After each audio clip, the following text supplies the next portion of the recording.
السلام عليكم ورحمة الله وبركاته. ازيكم عاملين ايه؟ يا رب تكونوا بخير. معاكم مؤمن. ومنا. ان شاء الله هنقدم لكم النهاردة كبدة، اللي هي الكبدة بتاعت الشارع. هي دي احسن منها بكتير قوي. تمام. وانا عن نفسي انا بحب اكلها في البيت احسن من الشارع. احنا بنشتريهاش من بره اساسا. انا مفيش كبدة وسجق ديت باكلها من على العربية ابدا، بحب اكلها في البيت. تيجوا نشوف هنعملها ازاي. يلا تعالوا نشوف. النهارده هنعمل لكم سندوتشات الكبده اللي احنا بناكلها من على العربيه، وهتكون احسن باذن الله. هنبتدي يا جماعه النهارده بايه منها؟ نبتدي بالكبده والطحينه، بس الاول هنعمل الطحينه. تعالوا نعمل الطحينه سوا يلا. احنا عملنا الطحينه قبل كده مع بعض، كانت الطحينه والثوم وملح وفلفل وكمون وسبع بهارات وخل وزيت، دي حاجات اساسيه للطحينه. تعالوا معانا بقى نبتدي في الطحينه الاول، وبعد كده نبقى نعمل الكبده سوا. تعال. وانا بعمل الطحينه بحب احط التوابل بتاعتها الاول، اللي هو الملح، اللي هو الفلفل والكمون والسبع بهارات والملح بتاعها والملح اكيد، والزيت بتاعها. واحده واحده عليا. نحط خل والخل بتاعها. معلقتين كبار خل، 3 معالق على حد، كل واحد وذوقه بقى في الخل بالزيت، حسب ما الواحد ما بيحبها. والزيت هيبقى قد ايه؟ معلقتين كبار. على فكره يا جدعان، الطحينه ديت احلى حاجه انها بتتعمل في البيت. انا بعشقها بعشقها بعشقها. دول كده معلقتين كبار. معلقتين كبار. معلقتين كبار زيت يا جماعه.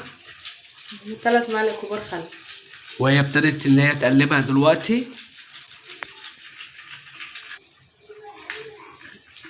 اهم حاجه ان هي تبقى على نفس الاتجاه، ما تبقاش على كذا اتجاه عشان تربط معانا كويس. بتقلب يا جماعه على جنب واحد على اساس انها تربط ما تفكش. بالظبط. وهتزود لها هي دلوقتي سنه بسنه ميه، بس الميه تكون فتره شويه، مش اللي هو ولا سخنه قوي بتغلي ولا ان هي بارده من التلاجة. هنحط قبل الميه هنحط التوم، انت نسيت.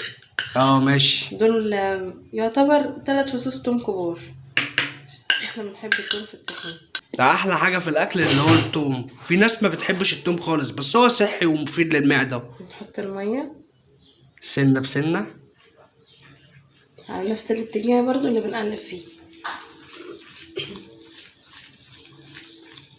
هتفضل تخفها سنه بسنه، وهتلف في نفس الاتجاه اللي هي ما تفكهاش، تربطها. دي التركه ديت مهمه قوي يا جدعان. متنسوش ان هي كمان بتزيد. الطحينه في ناس على فكره في محلات بتحط لها دقيق عشان يربط ونشا. احنا بقى منحبش ولا نحط دقيق ولا نحط نشا.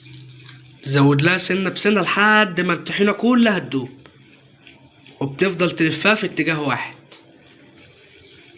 لحد ما توصل للقوام اللي هو يدوبك تبقى ماسكه نفسيها ومش سايبه قوي زي الميه. هي كل اكله وليها سمك للطحينه. الكبده لازم تبقى تقيله شويه. في ناس بتحب الطحينه خفيفه قوي، وفي ناس بتحب الطحينه تقيله قوي. تمام. وهي كده كده هتفضل في التلاجة بتاع ساعه ولا حاجه، هتلاقيها مسكت نفسيها وتقلت وكترت. هو كده القوام بتاعها ممتاز. بص كده. ده لسه على ما تمسك كمان في التلاجة. هوديها التلاجة بقى واجيلكم. تعالوا بقى دلوقتي نعمل الكبدة. احنا معانا الكبدة، معانا نص كيلو كبدة، عليها مثلا يجي 5 فصوص توم كده او حاجة، عشان احنا بنحب التوم زيادة يا جدعان. احنا عندنا مشكلة في التوم. التوابل بتاعتنا بقى فلفل وكمون وسبع بهارات وبابريكا، وده توم وبصل، او بصل وتوم، يعني هو توم وبصل عادي مش هتفرق. والملح طبعا والزيت والفلفل. احنا الفلفل ده المفروض ان هو يبقى فلفل حراق، اللي هو الفلفل الحار الاخضر، بس احنا عشان مش بنحب الحراق قوي فاحنا بنمشيها نرضي الطرفين يا جدعان. انا بحب الحراق وهي بتحب اللي هو الرومي، فبنعمل ايه؟ بنرضي الطرفين. بنحط شوية شطة في الاكل. والليمونه دي اساسي في الكبده. الليمونه والخل حاجه اساسيه، هي الليمون والخل والثوم اساسي الكبده. يعني من غير ال3 حاجات دول يعتبر انت ما بتاكلش كبده. يلا نقطع الفلفل بقى. هي بعد ما غسلت الفلفل يا جدعان ونضفته، هتبتدي تقطعه معاكم دلوقتي.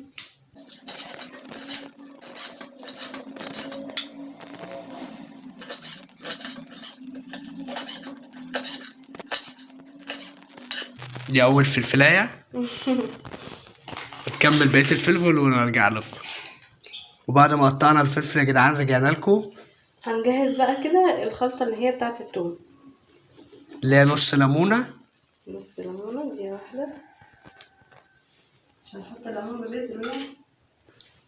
نص ليمونة على التوم،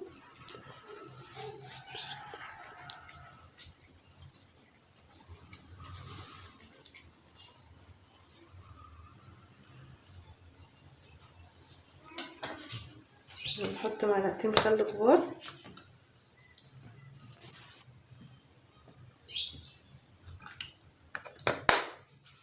يلا بقى كده حضرت كل حاجة. انت بقى اللي عليك سوا الكبدة. ان شاء الله. طب يلا هنبتدي يا جماعه نعصر نص ليمونه على الكبده. تمام. احنا عايزين ناكل. عيوني.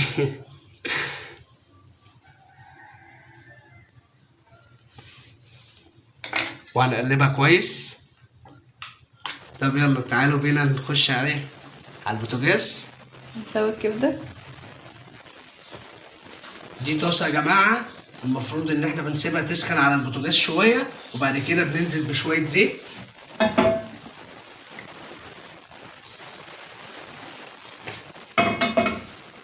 وهنسيب الزيت لحد ما يقدح. بيسخن يعني. كده يا جدعان الزيت سخن معانا.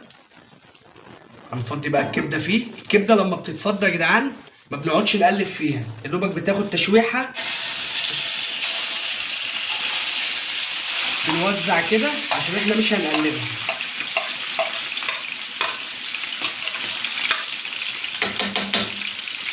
بنسيبها خالص لحد ما الكبده ما تتشوح او يظهر عليها لون، وبعد كده بنبتدي نقلبها عشان مش هينفع ان احنا نقلبها عشان هتنزل كل ميتها. نبتدي بقى نقلب يا جماعه عشان هي الكبده كده اخدت لون. ريحة الليمون. الخل والليمون طبعا. لسه الخل هيظبطها دلوقتي. نحط الفلفل ولا نحط الثوم؟ لا نحط الفلفل طبعا. الثوم والخل والملح والفلفل والكلام دوت بيبقى في الاخر خالص. انت عرفنا هيتحطوا امتى. حط يا جدعان فلفل. احنا جوعنا بقى. هي اول ما بتاخد اللون كده دوبك بنحط الفلفل عشان هي ما بتقعدش كتير اساسا الكبده على النار. الكبده العصافير يا جدعان ما بتقعدش على النار كتير. في الاخر خالص كبده اسكندراني بقى. الكبده الاسكندراني ديت اللي هي مشطشطه. مش شرط يعني فلفل حراق. لا ما هي اساس الاسكندرانيه سجق اسكندراني او كبده اسكندراني. الشط. الشط. انا بحب اسكندريه وبنحب اهل اسكندريه طبعا. اكيد طبعا. احنا بنعشق حاجه اسمها اسكندريه. تنزل بايه دلوقتي؟ دلوقتي هنحط التوابل اللي هي اللي هو فلفل. فلفل اسمر. وكمون. وسبع بهارات. وبابريكا. وتوم باودر وبصل باودر. هننزل بيهم كلهم. وبعد ما نحط التوابل نقلبها تقليبه عشان هي خلاص داخله على سوا. هي السوا الكبده عامه ما بيكملش ال5-6 دقايق يا جدعان. طب احنا ما حطيناش التوم. لا ده التوم ده في الاخر، ده الطشه هي والملح. تمام. نشوفك بس مركز معايا ولا لا؟ لا طبعا ازاي انا سقط دي حاجه زي كده يعني. التوم يا جدعان والخل واللي هو الليمون ده بيتحط في الاخر خالص. الطشه اللي هي بتفضل طعمها بتاعت الكبده في الاخر خالص.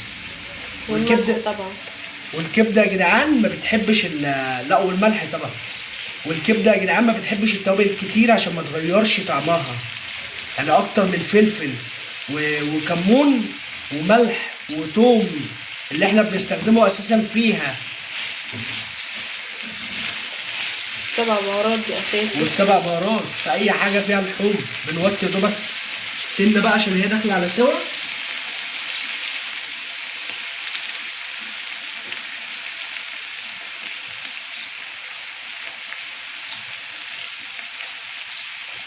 هننزل بقى بالطشه اللي هي يا جدعان، هننزل بقى بالطشه. ده هي ريحتها جامده لما نحط الطشه.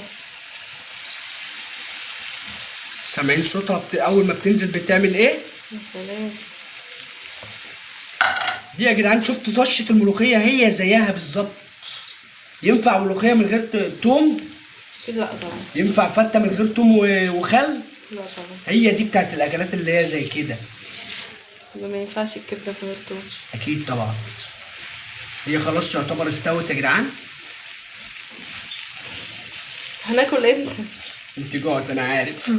معلش. هننزل بقى بالملح يا جدعان.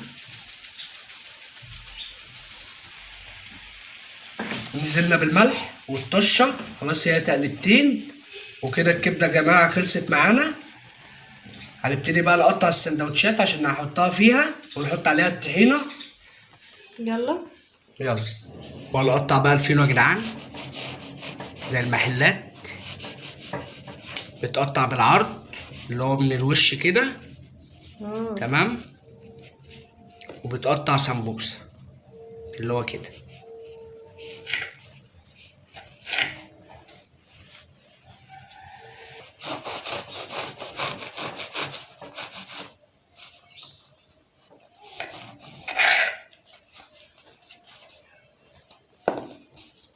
هنخلص الفينو وهنجيلكم. وكده بعد ما خلصنا الفينو يلا نعمل السندوتشات سوا. يلا.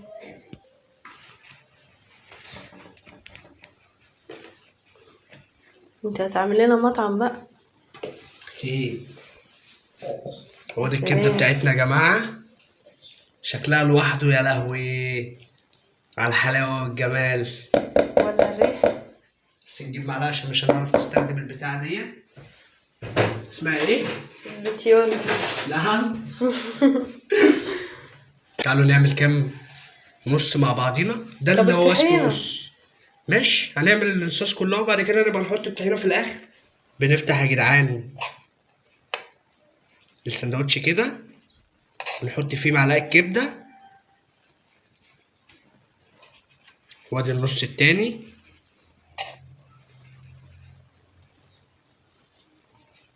قلت افتح عربيه كبده يا جدعان، ده كان حلم حياتي. هتنافس الليمبي بقى. كتر فلفل كتير. ده هيبقى فلفل بالكبده.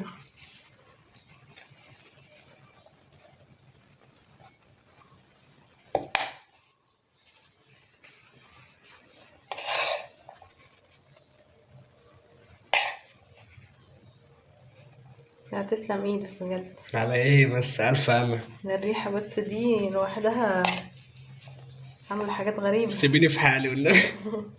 انا عايز اكمل الفيديو على خير.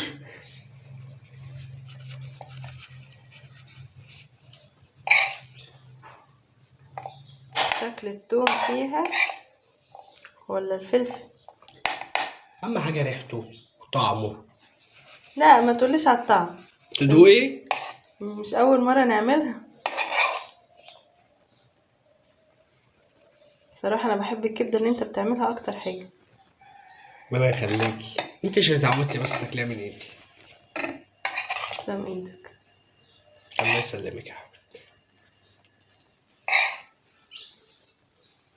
وان شاء الله تعجبك. لا دي اكيد هتعجبني. وكده تبقى خلصنا الكبده يا جدعان. ايه رايكم بقى؟ ناقصها يا دوبك الطحينه بس. وده قوام الطحينه يا جدعان بعد ما خلصت. الله. بصوا تقلت ازاي. يا سلام. شكلها لوحده حكايه وطعمها احلى واحلى. هتبقى احلى وهي في السندوتش. احنا عايزين ناكل بقى كده كتير. نحط بقيه الكبده يا جدعان. نحط بقيه الطحينه انا اسف.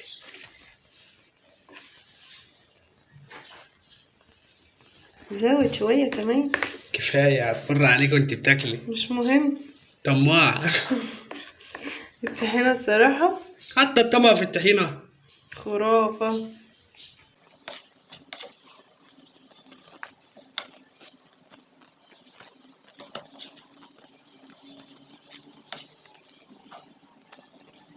والله يا جدعان احلى من المحلات ب 200 مرة.